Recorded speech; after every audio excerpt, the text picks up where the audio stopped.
It was quiet for a moment, and now I'm sad. So I'm out here at the loudest road in Hendersonville. Why? Because it's the only place where you can actually see the sunset, which is behind me.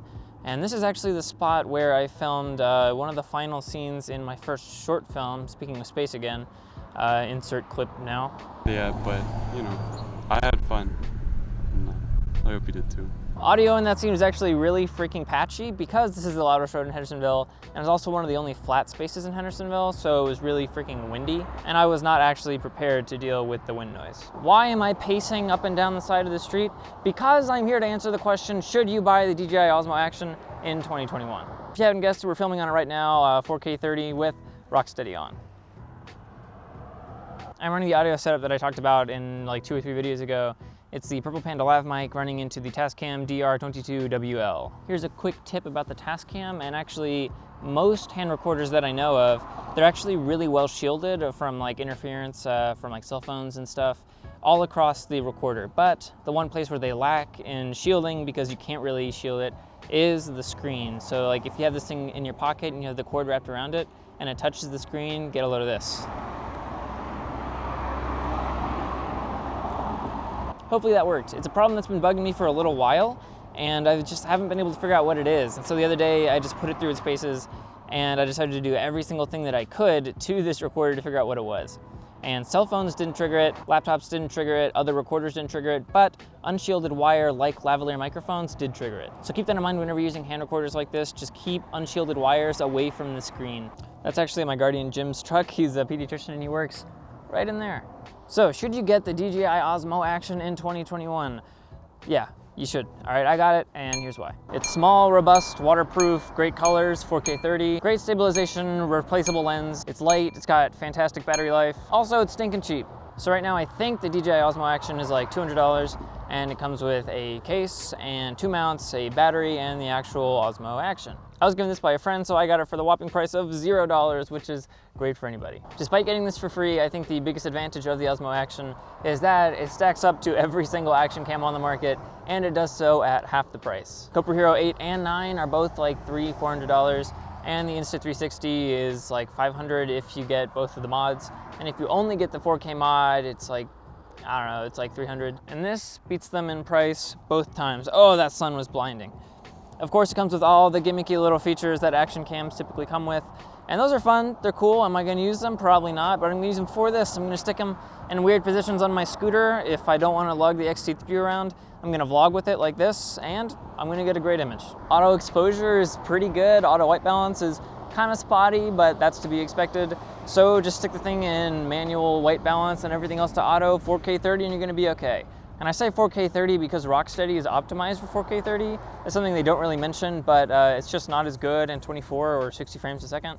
In 60, it's actually not too bad, but in 24, it's just like a little rough around the edges. Probably the biggest reason people don't like the DJI Osmo Action is because when you're using Rocksteady, it crops. It crops kind of a significant amount, but it's still wide as butt cheeks. So I'm gonna turn Rocksteady off, and we're gonna see what that looks like. So here we are with Rocksteady off. My arm is the same distance it was from my face. And I'm gonna walk a little more ninja-like, if you will, because there's no stabilization. It is a stupidly wide lens, so it's gonna be relatively stable no matter what you do. But there's no Rocksteady, as you can see. I wonder if it'll try and level the horizon at all. I noticed it was doing something like that when Rocksteady was on. So it does get wider, there is a crop, but Rocksteady's really stinking awesome when you use it. And if you don't want to use it and get the wide field of view, perfect, good for you. Dang it, wait for these cars to get out of here so I can sting and slate my audio. Dang it. All right, I forgot what I was gonna talk about when I started rolling because all the cars started being butt cheeks and I couldn't slate my audio. So I forgot everything I was gonna talk about. It's funny, I've come out to this exact location like 6 times to shoot a little segment by the sunset, and I never end up using it, and it's always because of these stupid stinking cars, and I just spent like 5 minutes recording, waiting for them to be done so that I could slate my audio.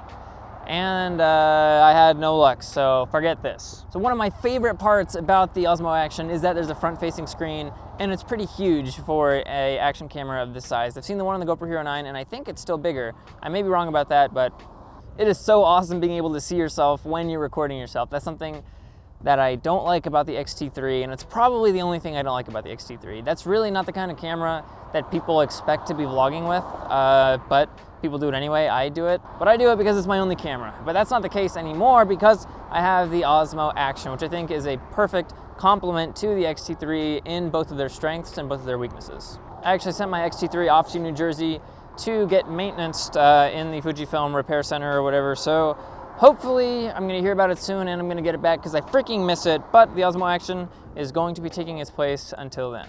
This is a really exciting video, huh? I wish I had more to do, but we're in the middle of a pandemic. This is the only place I could get outside without being around people, and it's really freaking cold out here in North Carolina. We just got like through a weird snow incident where there was like snow one day and then it melted, and then the very next day we had snow again. So it's cold as heck and I don't want to deal with it. Did I mention this thing has great battery life? It lasts like 2 hours on one battery, and that's something else that I don't like about the X-T3. I'm changing batteries a whole lot whenever I'm filming anything.